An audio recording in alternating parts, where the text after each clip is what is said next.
Maghahating gabi na, pero nag-exercise pa rin. Oh, ang galing, di ba? Oh, kasi sabi niya kanina, ayan, medyo tumataba na daw yung kanyang tummy, kaya isipan niyang magpapawis. So, ang ganda nga nitong exercise machine niya. Oh, ang galing, di ba? So, ito yung tinatawag na side stepper. Yun, oh, ganyan-ganyan ka lang, oh.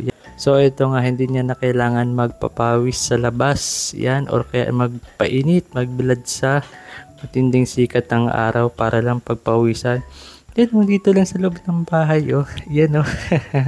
Aside sa side stepper na yan, yan yung hinahawakan yan. O, tinan nyo. May kakaiba yan. Pwedeng ganyan lang yan para ka nagbubuhat.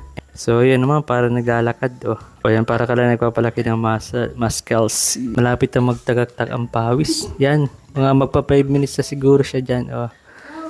5 minutes lang. Tsaka ang maganda dito, meron siyang, dito, oh, may counting siya. 5 Yan. minutes lang ako.